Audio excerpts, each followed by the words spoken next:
Alhamdulillah, salatu wassalamu ala rasulillah Sayyidina Maulana Muhammad ibn Abdillah wa ala alihi wa ashabihi mawala wa la hawla wa la quwwata illa billah. Inna ahsanal kalam wa abdiyanin nizam kalamullahul malikul a'la. Wa ba'du, ibu sekalian, jamaah masalim jamiatul husna yang dimuliakan Allah Subhanahu wa taala. Alhamdulillah, syukurillah, pada kesempatan pagi hari ini yang ditandai dengan suasana yang mendung dan gerimis sedikit kecil, ya, enaknya ngeringkuk di rumah. Dan juga kita enak alhamdulillah bersyukur, ya, pada pagi hari ini bisa melangkahkan kaki ke majelis taklim Raudhah min riyadil jannah, taman-taman surganya Allah Subhanahu wa taala. Mudah-mudahan Allah mudahkan kita menuju jalan surganya Allah di dunia wa dunia al-akhirah. Salawat dan salam mudah-mudahan senantiasa Allah limpahkan dengan kalung pada junjungan kita Nabi Muhammad sallallahu alaihi wasallam dan keluarga dan para sahabatnya, bermoga dapat mengikuti suri teladannya dan dapatkan syafaatnya. Terus sekalian, kita berjumpa lagi dengan bab selanjutnya, bab salatul Jum'ati, ya. Bab salat kalau di kitab saya yang benar-benar kuning ini hadis yang ke-469. Tapi di kitab-kitab lain ada yang 355. Ya. Ada yang 445. Ya, beda-beda. Yang penting babnya sama, ya. Babu sholatil Jum'ati, ya. Bab pintu mengenai sholat Jumat. Ibu, bab ini merupakan sesuatu bagian yang harus kita buka untuk mengetahui ada apa di dalamnya, Ibu. Setiap sesuatu ada pintu-pintunya. Ya, pintu ibadah ada, pintu rezeki ada, pintu-pintu keberkahan juga ada. Ini pintu sholat Jumat. Ini pintunya orang laki, Bu. Pintunya orang laki. Ke apa? Yang penting ibu kan punya suami laki, ya kan? Punya anak laki, punya saudara laki, punya cucu laki. Ya, kalau tahu ilmunya kan bisa ngasih tahu, ya. Mudah-mudahan manfaat. Bismillahirrahmanirrahim. An Abdullah bin Umar wa Abi Hurairah radhiyallahu anhum annahuma sami'a Rasulullah sallallahu alaihi wasallam yaqul al-a'wa di mimbarihi wa la yantahiyanna aqwamun an wad'ihimul jumu'ati aw la yahtimanna Allahu ala qulubihim thumma la yakununna minal ghafilin.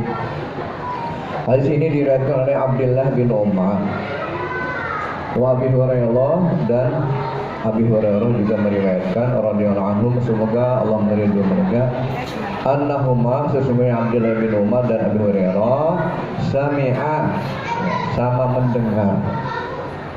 Siapa mendengar apa? Rasulullah SAW. Rasulullah telah bersabda, ala a'wa di mimbarihi, atas, ya, kayu mimbarnya Nabi. Di mimbarnya Nabi. Nabi punya mimbar, ya, yang terbuat dari kayu pelepah kurma. Itu pohon yang menangis ketika Nabi sudah wafat, ya. Batang pohon yang bisa menangis. Awada mimbarihi, apa yang dikatakan Nabi, walayan tahyanna aqwamu, dan apabila suatu kaum itu menghentikan, ya, atau suatu kaum itu tidak mengerjakan, ya, meninggalkan wad'imul jum'ati, ya, meninggalkan sholat Jumat, aw la yahtimanna Allahu ala qulubihim, atau kalau memang an wad'ihimul jum'ah, ya, atau terus meninggalkan sholat Jumat, la yahtimanallahu ala qulubihim, Allah akan menutup hati-hati mereka. Tsumma la yakununna minal ghafilin. Kemudian Allah jadikan mereka itu orang-orangnya lalai yang lupa, orang miskin. Ibu sekalian, suatu kaum, kenapa kaum? Karena sholat Jumat ini ada syarat dan rukunnya, dilaksanakan di suatu tempat mukim, bukan dalam perjalanan, dengan jumlah-jumlah tertentu jamaahnya, ada khutbah kainnya, 2 khutbah, ada sholat Jumatnya. Dan dalam suatu daerah, kalau meninggalkan sholat Jumat padahal dia sudah memenuhi syarat untuk melaksanakannya, ya, umpamanya di daerah yang pedesaan atau di kota, ya umpamanya itu di suatu kaum itu yang sudah mencukupi ya syarat rukunnya tidak melaksanakan sholat Jumat, maka Allah akan menutup ya hati-hati mereka. Kalau hati yang tertutup, yang intinya ya, semua manusia itu tergantung hatinya, ini orang udah susah diajak benar. Ya Bu, ibu sudah menutup hati dari rasa cinta umpamanya, nggak bisa masuk tuh cinta apa. Ibu sudah patah hati dan menutup hatinya. Kalau sekedar patah enggak, kalau ditutup, menutupnya hati kita ya umpamanya terhadap sesuatu kebenaran, nasihat ya, nauzubillah, itu enggak akan bisa masuk. Makanya Nabi kalau memberikan nasihat sama sahabat ditanya dulu, wahai sahabat, maukah kau ya kuberitahu tentang sesuatu yang memudahkan masuk surga? Mau ya Rasulullah ya. Wahai sahabat, mau aku beritahu tentang apa saja ya yang menyebabkan Allah ridho kepadamu? Mau ya Rasulullah. Sebab gini Bu, tidak semua orang siap menerima nasihat. Enggak semua orang siap menerima nasihat atau omongan. Orang kalau lagi emosi biasanya enggak mau dengerin nasihat ya, lagi kesel ya. Orang kalau sudah terlalu patah hatinya, menutup hatinya, nggak bisa lagi dah ya, diajak ngomong, dikasih masukan, terserah dah, akhirnya semau dia. Makanya hati-hati Bu, ini hati kita ini sesuatu yang sangat dominan di dalam diri kita, sampai-sampai Allah melihat hati kita ya. Yang Allah lihat hati, bukan fisik, bukan kepintaran, bukan harta apalagi ya, tapi hati. Ketika hati kita ini sudah tertutup, siapa yang bisa buka? Siapa Bu yang bisa buka hati kita? Diri sendiri dan Allah. Tetapi kalau Allahnya dicuekin, sama Allah dicuek, gimana? Ya udah terserah dia. Akhirnya Allah juga lebih gak butuh ya. Kalau dia sudah tidak mau mendengar nasihat ya, sudah menutup hatinya ya, baca Quran udah gak mau ya, nasihat dari Al-Quran udah gak mau dengar.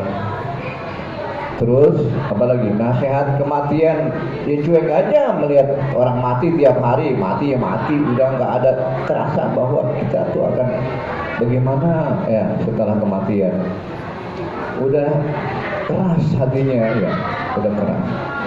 Nah, kekerasan hati inilah yang membahayakan diri manusia, sehingga kita ini Nabi katakan ya, kita ini jangan terlalu semaneng.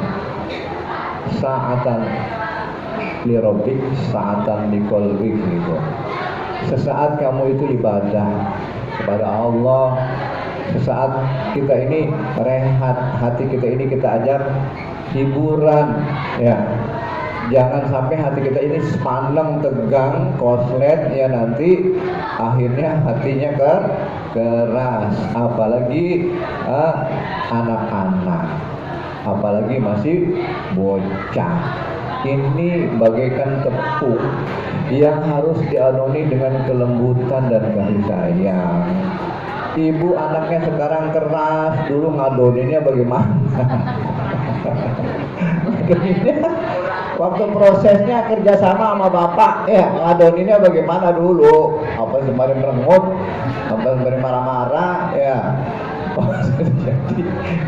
Sudah jadi mendidiknya gimana? Dengan kasih sayang, apa dengan marah-marah, apa dengan suatu target, ya. Jangan sampai itu tadi yang diceritain Bu, yang di Lebak Bulus. Itu anak sebenarnya anak yang baik, ya, karena digegas anak itu mau dicetak kayak kue. Mau dicetak kue, lu harus jadi ini, harus jadi ini. Emang kue. Manusia itu bukan jangan dicetak, Bu. Manusia dibimbing. Jangan bahasa saya akan mencetak anak-anak yang berkarakter begini-begini. Itu terlalu idealis. Emangnya kue dicetak, cetakannya apaan? Dia tetap aja begitu. Ada nasihat nggak masuk, nggak nerima, dia mentok aja, masuk kuping kanan keluar kuping kiri, mendingan masih masuk mentok ini mentok. Kalau nasihatnya mentok gitu, kalau masih masuk kan masih proses namanya, masuk kuping kanan keluar kuping kiri. Ini orang udah tutup hatinya mentok, udah nggak masuk, nggak mau nerima, ya. Sama juga begitu. Dengan nasihat kematian, dia mati biasa. Akhirnya di hidupnya, dia semua dia akhirnya, ya. Jangan sampai Allah menutup hatinya. Kenapa? Gara-gara salah dia sendiri, dia menutup hati. Allah nggak tiba-tiba menutup hati orang, ya. Allah Maha Pengasih, Maha Penyayang. Ya gara-gara siapa? Dia sendiri yang menutup hatinya. Wala tasubul ladzina, ya. Ya Allah bighairi ilmin wa subul. Wala takunu kalladzina nasullaha fa'ansahum anfusahum. Jangan seperti orang yang lalai, yang melupakan Allah, maka Allah akan melupakan dia kepada dirinya sendiri.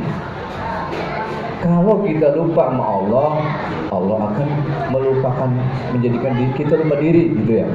Kalau kita menutup hati kita, ya, terhadap kebenaran-kebenaran yang Allah berikan dari manapun itu, kebenaran kan datangnya dari mana? Dari mana aja? Mau anak kecil, mau orang tua, mau anak ABG, mau dari alam, dari kebenarannya kebenaran. Nah, tapi dia tidak mau terima, maka hatinya akan Allah tutup, ya. Makanya orang yang nggak sholat Jumat, meninggalkan sholat Jumat, dia akan ditutup hatinya oleh Allah Subhanahu Wa Taala, dan dia akan dijadikan orang-orang yang lupa diri. Nah, kalau orang udah lupa, gimana Bu? Orang yang lali, orang yang lupa, nggak ingat, ya. Sebaik-baik orang yang lupa, orang yang mau diingatkan, biar ingat. Itu kan sifat dasar manusia. Al-insanu mahal fotonisya. Manusia sifatnya lupa dan salah dan lupa. Tetapi kita harus saling mengingatkan. Wa tawassaw bil haqqi wa tawassaw bis sabri. Insyaallah kita akan ada harapan jadi manusia yang baik. Ya, masih masuk nasihat. Ibu ingetin ya, pada suaminya, anaknya sering meninggalkan sholat Jumat. Ada yang mengatakan 3 kali meninggalkan sholat Jumat, maka dia akan dicap sebagai orang yang kufur, yang kafir, yang naudzubillah. Sengaja ninggalin sholat Jumat ini berlaku buat laki-laki, ya. Ibu tugasnya ngingetin aja. Suami, anak, apalagi ya, diingatkan. Ya. Hidup ini saling mengingatkan. Fadzakir inna dzikra tanfa'ul mu'minin. Saling mengingatkan, ya, karena peringatan itu bermanfaat bagi orang-orang yang beriman. Dan hadis yang kedua, wa an Salamah ibn Aqwa radhiyallahu anhu qala, dari Salamah bin Aqwa, semoga Allah meridhoinya, qala, telah berkata Salamah ibn Aqwa, kunna nusalli ma'a Rasulillah sallallahu alaihi wasallam yaumal jum'ati. kami pernah suatu saat sholat bersama Rasulullah SAW hari Jumat. Sumanan sore bu, kemudian kami ya bubaran ya. Walaysa lil hitani zillun yastadillu, dan tidak ada apa namanya bayangan ya, sesuatu yang yastadillu bihi, yang dapat buat bernaung.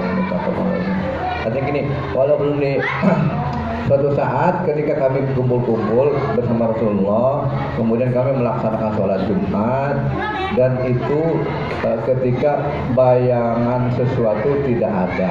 Artinya apa? Waktu masuk ya sholat zuhur. Ya. Wa fil lafzin, dan satu lafaz, kunna nujami'u ma'hu idza zati syamsi, dan kami ya berjamaah bersama Nabi apabila idza zalati syamsu, apabila telah tergelincir matahari, summa tarji'u, kemudian kami kembali natadabba'u al-qai'u ya. Kemudian kami sama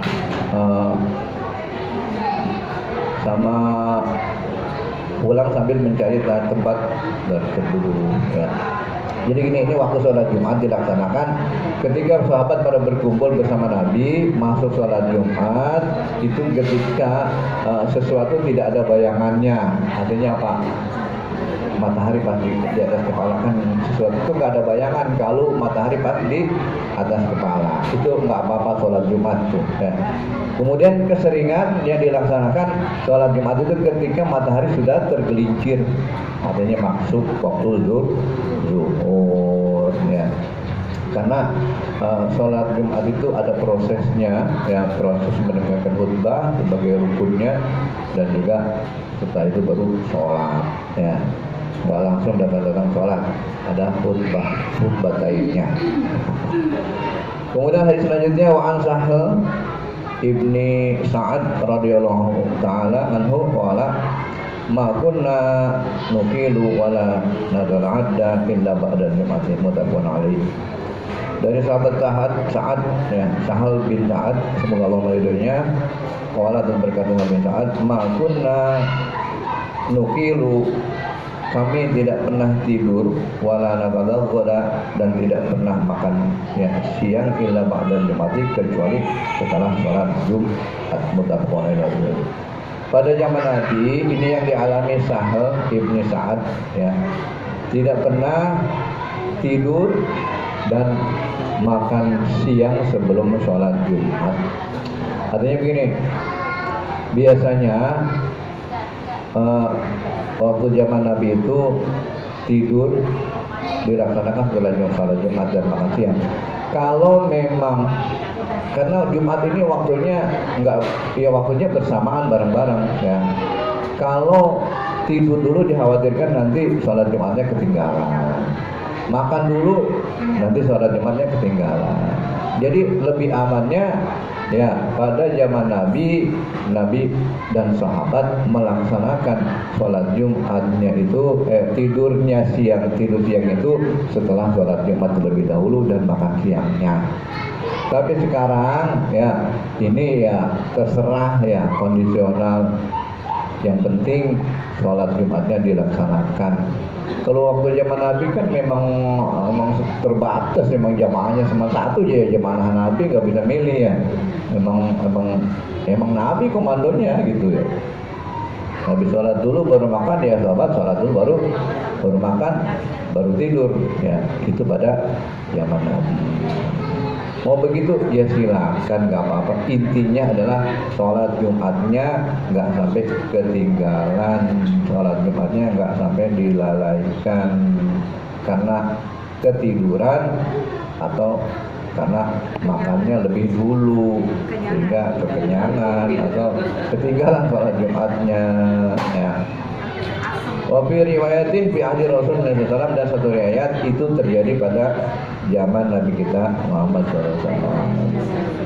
Ini hukumnya boleh-boleh saja, nggak wajib seperti itu. Nggak wajib banyak, nggak boleh tidur dulu, nggak boleh makan dulu sebelum sholat Jumat.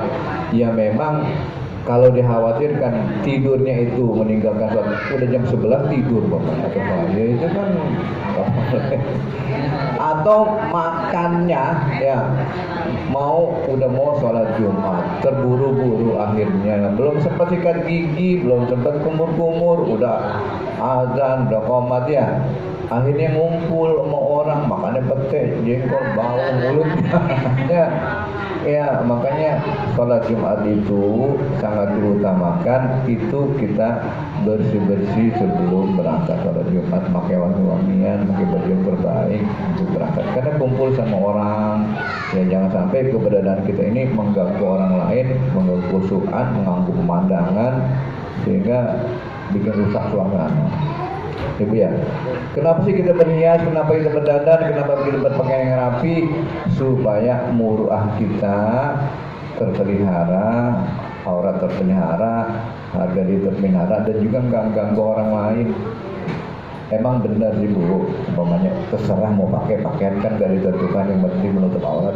Cuman kalau pakaiannya itu mengganggu pemandangan, umpamanya pakaiannya menutup aurat tapi combang nyamping, makanya kagak ada batas-batasnya yang dia pakai, rusak suasana orang lain, juga itu dimakruhkan, nggak boleh yang kayak gitu ya. Dandanannya ya sederhana aja ya, disesuaikan. Mau acara arisan ya silakan bajunya ya, jangan sampai mau kumpul sama orang ya takut tabarruj itu berlebih, kelebihan, dandannya kelebihan, pakai alisnya kelebihan.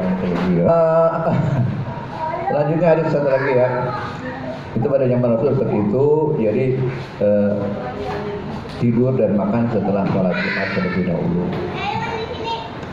Kemudian hadis selanjutnya, wa an Jabir radhiyallahu ta'ala anhu anna Nabi sallallahu alaihi wasallam yakhutubu qa'iman wa ja'at ghairu minasyami wa antaqalun nasu ilaiha hatta lam yabqa illa 12 rajulan, rawahu Muslim. Ini hadis yang menjelaskan tentang yang diriwayatkan oleh Jabir ya, semoga Allah meridhoinya, bahwa Nabi SAW Nabi SAW karena yaktubu qaiman, sedang khutbah dalam keadaan berdiri ya. Nabi sedang keadaan berdiri ya. Kemudian apa? Baja'at airush minasyami, maka datanglah kafilah dari negeri Syam. Fadalan nasu ilaiha, maka orang-orang menyongsongnya pada lagi sholat Jumat. Hatta lam yabqa, sehingga tidak tinggal illasna asyara rajulan, kecuali ada cuma tinggal 12 orang. Rawahu Muslim. Pada zaman itu ya, pada zaman Nabi kan ini kafilah kadang-kadang datang untuk berjual beli. Pada waktu itu sholat Jumat, Nabi sedang berkhutbah. Tiba-tiba datang kafilah pedagang itu dari negeri Syam.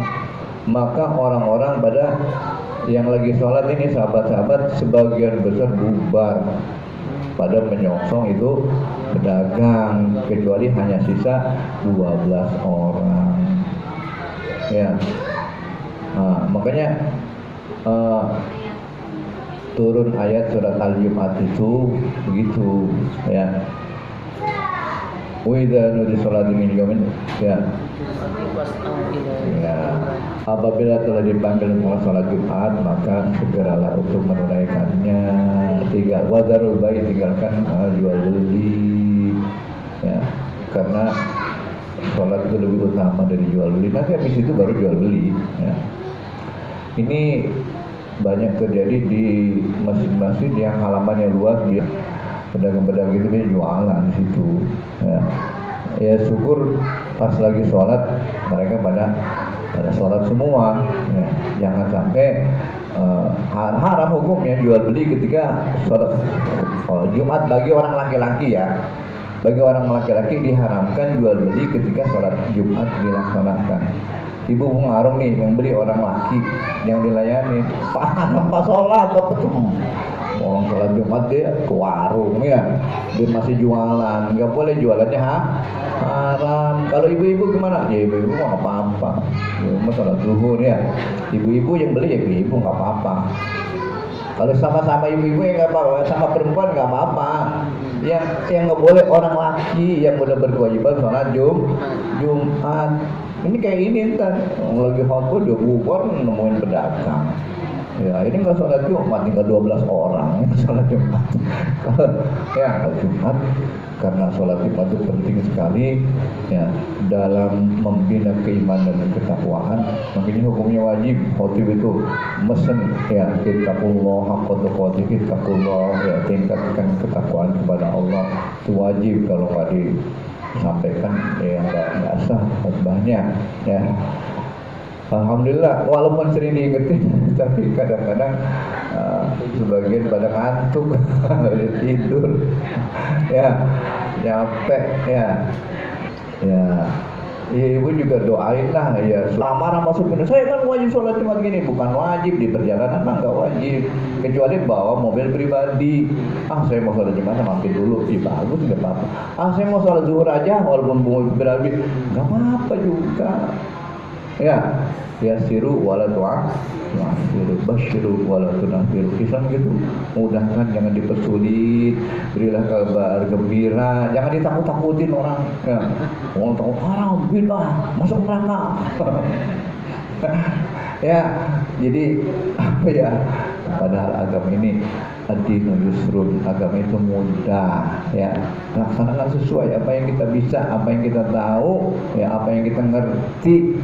Ya, jangan kebanyakan baca medsos, bingung. Nah, imam mengajarkan kepada jamaah astagfirullahaladzim, terus baca doa. Bagi yang mau ya amin, yang nggak mau ya bubar, sudah. Ya Allah, itu terlalu ekstrim seperti itu. Nanti surga cuma dia doang isinya, yang lain sepi, nggak enak di surga. Kalau sendirian, ya ajak-ajak orang. Makanya Ahlus Sunnah wal Jamaah itu seperti itu. Ya, Insya Allah kalau masih ada sesuatu ya unsur kebaikan dan tidak ada larangan dari Nabi, ya kan jadi masalah. Ya, tarawih bid'ah, ya emang bid'ah. Kalau kata Sayyidina Umar, khairul bid'ah haza, ya sebaik-baik bid'ah adalah sholat tarawih berjamaah waktu zaman Nabi di diri masing-masing. Ya nggak apa-apa, itu baik kok, ya kan? Nabi suruh mengikuti orang yang jelas ada tuntunannya, ya jangan dikata-katain orang mau sedekah, ya Jumat senantiasa dilaksanakan sehingga kaum laki-lakinya senantiasa dapat meningkatkan iman dan ketakwaan. Ya suami ibu juga tandain Jumat ini Jumat depan kalau dia sholat Jumatnya dengerin khotbah, insya Allah meningkat meningkat ketakwaannya, meningkat sayangnya sama ibu, meningkat kasih perhatian sama keluarga. Namanya benar sholat Jumatnya kalau takwa. Ya. Itu aja. Ada yang mau tanya nggak?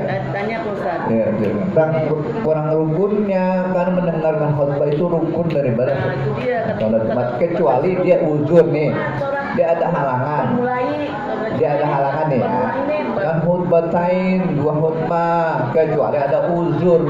Mama ini dia dalam perjalanan atau dia ada halangan ya, bla bla bla. Terus dia nyampe udah qomat. Tinggalan itu juga ketinggalan 1 rakaat, dia nambah 1 rakaat, dia dapat sholat Jumat karena ada uzur. Kalau sengaja itu nggak sempurna sholat Jumatnya karena kurang. Pada rangkaian sholat Jumat seperti sholat Id. Kalau sholat Id kebalik, sholat dulu, khutbahnya 2 kali belakangan. Ibu sholat Idnya udah nggak mendengarkan khutbatainnya, khutbah sholatnya itu sama juga bohong, nggak sempurna. Sholat tapi kurang sempurna karena nggak dengarkan khutbah. Ibu habis sholat khutbah, ibu ngobrol aja, ngomong aja. Kalau ngantuk sih alami lah mamanya. Dengan ngantuk ya. Dengarkan khutbah, makanya di situ banyak pesan takwa itu wajib bagi khotib. Ittaqullah haqqa tuqatih wa la tamutunna illa wa antum, itu wajib. Dengerin kan? Ya. Bilangin ya.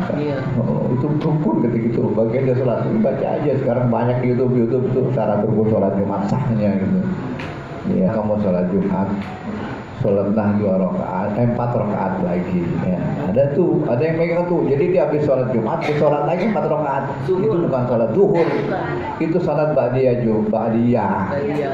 Bukan sholat zuhur. Tapi yang kurang belajar itu dianggap sholat zuhur. Karena sholat zuhur 4 kok jadi 2 sholat Jumat. Gini, pernah suatu saat Nabi sholat Idul Fitri atau Adha itu berbarengan hari Jumat pagi ya, sholatnya pagi sholat Id ya. Terus siangnya kan harus sholat lagi, sholat Jumat ya.